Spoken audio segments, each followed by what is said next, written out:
Hello everyone, welcome to the channel. Today's topic is Gauss Jordan method, another method of numerical methods which is used to get the solution of a linear system. So in this video we will have a look on what is this method, what is the procedure, the total concept including an solved example. So watch the complete video for the full knowledge. So what is Gauss Jordan method? The Gauss Jordan method gives the solution of a linear system, and it is a modification of a Gauss elimination method. Okay, whatever we have covered in the last video, that is Gauss elimination method with complete explanation. You can check that.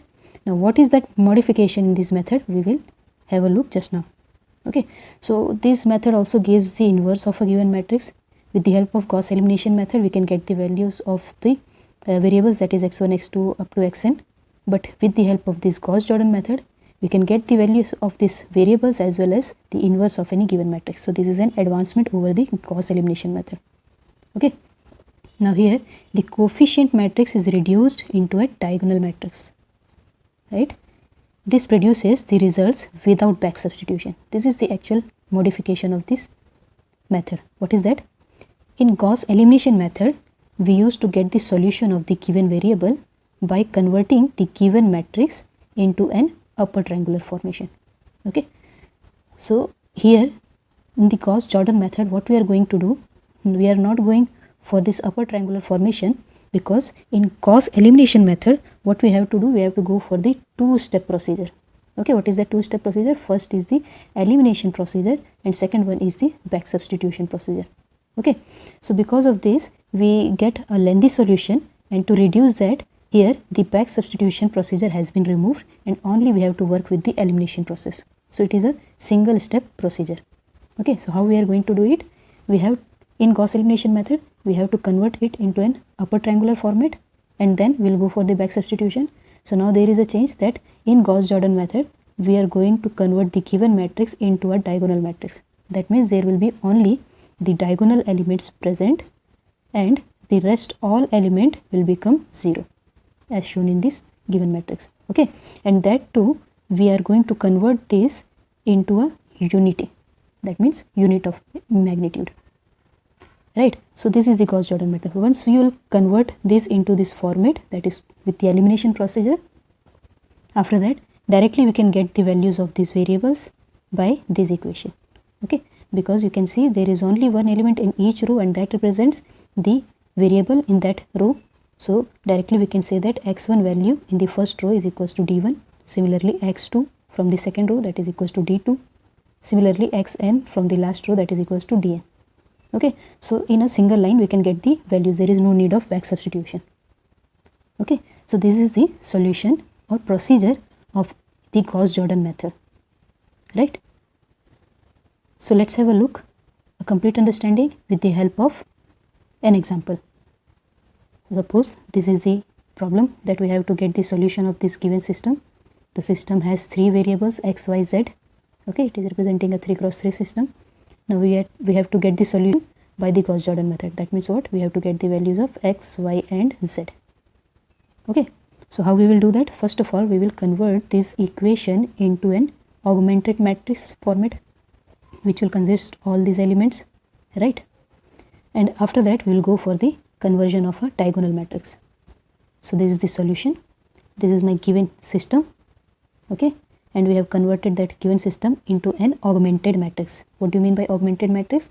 Suppose this side is representing an matrix format A and X. Okay, and the constant part, this part representing a matrix of D. So the augmented matrix will be what? All the elements of A matrix with all the elements of D matrix. So this is called what? Augmented matrix. So here you can see I have represented, this is my A matrix and this is my D matrix, that is my constant part. Okay, so here we have to work on this matrix and we have to convert it into a diagonal matrix, right? So always we have to work on this matrix A, no need to go to work on D. Whatever changes you will apply in matrix A, that will come automatically on matrix D. Okay, so we have to consider the matrix A. According to that we have to work. So first of all, what? I have to convert this element into 1. Okay, because this is the first element of my diagonal matrix. Okay, so I have to convert it into 1. So what we will do, I will divide this complete row with 2. So I will get the 1 at first element. Okay, so here I am going to do this operation, that is R1 divided by 2, and whatever changes will happen, that will be saved in the row of first row. Clear? So I have divided this by 2 and this is my answer for first row, and the remaining 2 rows are same. So here you can see this is the first required answer, that is 1 of the first element of diagonal matrix. Okay, and after that I will go for the elimination procedure, that is going to eliminate this column. Okay, so that can be done by this operation, that is what, R2 minus R1. Okay, here we have to work on this. This is R2 minus R1 with multiplying factor of 3.